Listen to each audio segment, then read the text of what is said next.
The Buns pick up another 2 points in this one as they take on the Montreal Canadiens tonight and win it 5-3. Oh, it's always good beating the Habs Leaf fans. No matter if there's fans in the stands or not, it is nice to watch. With the 5-3 win over the Habs, the Leafs now improve to 14-3-2 on the year and now have a 10-point lead over the Montreal Canadiens for first place in the North Division. Whether that means anything in the playoffs or not, it's nice to see some wins against your arch rival. Beautiful job. And it was a really wacky game at that. First period, nothing really going on. Late in the first period, though, Montreal takes 2 stupid, careless penalties, and the Leafs have a 2-man advantage with, I think, a minute 3, I think it was, of 2-man advantage going into the first intermission. But it's still a 0-0 game after 1 period of play. But in that second, Austin Matthews gets set up by who? Of course, it's Mitch Marner on the power play, the 2-man advantage, may I add. A beautiful cross-seam pass, one-timer from Matthews. He's got 17 goals on the year already. This guy's an absolute machine. And the Leafs are up 1-0, like I mentioned, 1:03 into the period. Maybe that was the 1:03 I remembered. Riley has a secondary assist in the play, but it really doesn't mean a whole lot because all he did was pass to Marner, and then Marner Matthews did the rest of it. But what a job for those two guys connecting on goals yet again. Now, that goal happened with about a 1 second, not much. There was not much time at all remaining in that first penalty. So there was still time. So the Leafs still on the power play for about 40-odd seconds, and you have the lead. Can you find a way to bury another one? 17 seconds after that Matthews goal. Jumbo Joe Thornton, beautiful cross-ice feed to Austin Matthews. Why in God's green earth is Jeff Petrie trying to intercept that pass in the air with nobody helping him behind? Because the puck gets through him, Matthews gets it, and Travis Boyd's just kind of sitting there right beside Carey Price. Matthews, beautiful cross-seam pass, and Boyd, nice redirection in, it kind of hit off Carey Price, but it was in the back of the net. The newly formed Travis Boyd, the power play specialist, it seems, his 3rd goal of the year. He has been fantastic this season for the Leafs on the power play, 17 seconds after the first goal, and just like that, the Leafs have a 2-0 lead. We're like, all right, things are going well. Leafs strike quickly on the power plays. You don't like giving this team power plays because they will beat you down. The problem with this team, though, less than 2 minutes after that, they give up a clean-cut breakaway to Kotkaniemi, or however they pronounce his name, and he buries it. And that's a 2-1 game. We're like, not what you want to be seeing after you took a 2-0 lead. Another thing you don't like seeing, giving up another breakaway. Again, the forward was up high on the point there, and it was not a good play by Travis Boyd. Gives up a puck. Justin Hall tries to dive to knock the puck away from Paul Byron, but he gets on the loose on another breakaway, and he beats Frederik Andersen. Nice little move there by Paul Byron on backhand cheese on Frederik Andersen. And 30 seconds after that one to make it a 2-1 game, it's now 2-2. So ladies and gentlemen, we did not see a single goal in the first period, and in the first 4 minutes of the second, we got 4 goals. Welcome to the North Division. No lead is safe. 4 minutes after that, though, Austin Matthews, or sorry, no, that wasn't his goal. It was the Mitch Marner, and this guy, can we tell this guy to shoot more? We heard in the offseason he wants to shoot more. He wants to shoot more. Damn it, please do it, Mitch. Because, my God, the kid's got a shot. You saw that goal against Ottawa. Absolutely roofed it, bar and in. Not much room. Just a gorgeous shot from Mitch Marner. And today, the little inside out on Carey Price and beats him far side. That was a beautiful move from Mitch Marner. I think it was his 9th goal of the year on the power. That was not a power play goal. That was a 5-on-5 goal. And Zach Bogosian grabs an assist on the play, and Matthews with a secondary assist. 7:31 in the period. So 4 minutes after the Byron goal to give them the lead, or to tie the game up, 4 minutes after that, bang, Leafs get the lead back. And I don't know when it happened. I can't remember if it was this goal. No, sorry, the Matthews goal on the power play happened next.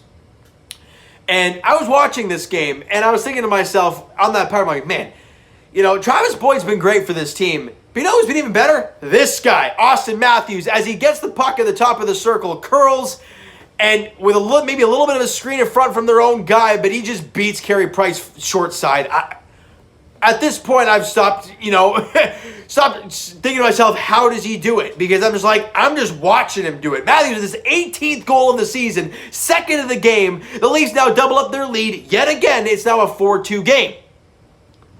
Not long after that, scramble in front of Frederik Andersen, and it looks like it's a goal. They go upstairs and review it for a first time, and I'm not really sure what this was. They come out, it was a good goal, and I'm like, well, hold on a second. He clearly pushed his pad in the net. He didn't touch the puck, did Kotkaniemi. Right? Clearly, he didn't touch the puck.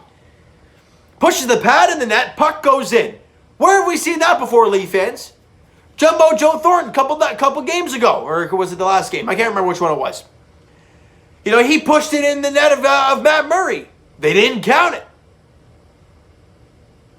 He pushed the net, and they called it a good goal. I'm like, what? Then then the referee goes back in front of the camera. The play is under review. Coach's challenge. I'm like, what? Then what was the first? What is happening? Then they come back and they're like, yeah, after review, the pad was pushed into the net. Therefore, no goal. I'm like, what? So what just happened? What was the first review for then? To see if it was in the net? Because that was clear as day. I was lost. I mean, you saw Claude Julien was sitting there like, wait, what? And you saw Dubas was up after the first review was losing his mind. Like, hold on a second, that happened to us in the last game or the last couple games. I don't know what the heck happened there, guys. But no matter what, the Leafs still have a 4-2 lead. The right call was made. Half fans are going to scream and yell as they usually do and say that it was the wrong call. But you can't push the pad in the net, period. Because the puck was underneath the pad. You push the pad in the net, it's no goal. It's just the way it is. I hate the rule too, but it's the rule. It happened to us against Ottawa. It sucks, but it happened. So Leafs keep their 4-2 lead. And after that, it was kind of Leafs from there on out, right? A good solid end of the second period. You go into the third up 4-2. How many times do I have to say it? You didn't give up a last 2 minute, a goal in the last couple minutes. Important.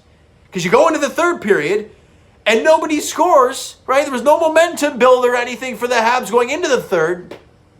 And then 13:36 in, Jason Spezza, nice little patient toe drag around Jeff Petrie, and he passes it over to Alex Kerfoot in front of the net, and he taps it home. Alex Kerfoot has been red hot lately. He's been fantastic. Heck of a job from Jason Spezza, and everyone's going to not even talk about it, but a great outlet feed from John Tavares at 13:36 of the third period, and the Leafs are now up 5-2. With under 2 minutes to play, Tyler Toffoli scores, making it a 5-3 game. But it was really, no contest from there on out. And the Leafs prevail 5-3, 14-3-2 on the season are the Toronto Maple Leafs. What a weird game it was. A crazy, crazy second period in all aspects. Penalties, power plays, lots of goals, disallowed goals twice. I don't know what happened there, but it was a lot of fun to watch if you're a Leaf fan. Shots on goal were 33-27 in favor of the Montreal Canadiens. The Leafs, as you don't like to do, don't put this team on the power play. The Leafs were 3 for 4 on the power play, and the one power play that Montreal got, the Leafs killed that one off. Frederik Andersen, 3 goals on 33 shots. I didn't think he was all that great, but again, he wasn't bad. He made some really big saves in that first period. I think there was a lot of... Actually, let me take that back about Frederik Andersen. There was quite a few grade A chances from the Montreal Canadiens, and he stoned them cold quite a few times. It could have gotten really out of hand for the Toronto Maple Leafs, but a really good job from Frederik Andersen holding the fort down. All right, let's get to some numbers here real quick. Austin Matthews, 2 goals, 2 assists, and a 4-point night for Matthews. Mitch Marner, goal and 2 assists. Big night for Mitch Marner, as he is now, going into today's game, was, 5 points behind Connor McDavid, something like that. He could be like 2 now, but obviously McDavid plays later tonight. Crazy to see these Leaf players, man. Austin Matthews and Mitch Marner near the top of the league in points, playing outstanding. Austin Matthews almost had a goal per game clip. Actually, He's at a goal per game. No, he's not. I'm terrible at math. He's 1 goal behind a goal per game clip. That is insane. What a year he's putting together. And Morgan Riley chips in with 2 assists, even though I didn't think he played all that well tonight. The next game for the Leafs, and no more Ottawa, no more Montreal for a little bit. As you take on, I think they're playing all West Coast teams now for a little while. You got a lot of Calgary, a lot of Vancouver, a lot of Edmonton. 2 games. Look, this is how the month of March, you only play Ottawa twice, and the rest of the games are against West Coast teams. So it's going to be a wacky schedule, Leaf fans. Just prepare for it. It's going to be nuts. But the first game is at home. 7 p.m. puck drop on Monday night against the Calgary Flames. Look, the Leafs got to go out there with the same mentality they've gone out with the last little while. They've won 3 straight games. They got points in 4 straight games. Going for number 5 on Monday against Calgary. Like I said, 7 o'clock puck drop there, right? So you know what, guys? That is going to do it for this one. If you enjoyed the video and enjoyed the game there this evening against the Habs, smack the like button. I do appreciate that. Hit the subscribe button if you guys have not already. Comment down below your thoughts on the video, your thoughts on the game. Would you like, would you not like from today's game? Twitter is down below for myself. Follow up, send me a DM, do that great stuff. Also, the Instagram link is down and below, so follow up there if you have not done so already. And I will talk to you guys Raptors edition as they take on, oh boy, Philly. I think it's tomorrow they take on the Philadelphia 76ers. I could be totally wrong, but I think I'm right. Look, Raptors won 3 straight. They're back at 500. They got a really tough test against Philly tomorrow. I think it's tomorrow. I think it's tomorrow against Philly. And as for the Toronto Maple Leafs, guys, as we mentioned, their next game is on Monday night, 7 o'clock puck drop there at Scotiabank Arena. Leafs, Flames. Bud's looking for their 4th straight victory and win number 15 on the season, all right? So thank you guys so much for listening and watching. Hope you guys know the video. Talk to you guys then.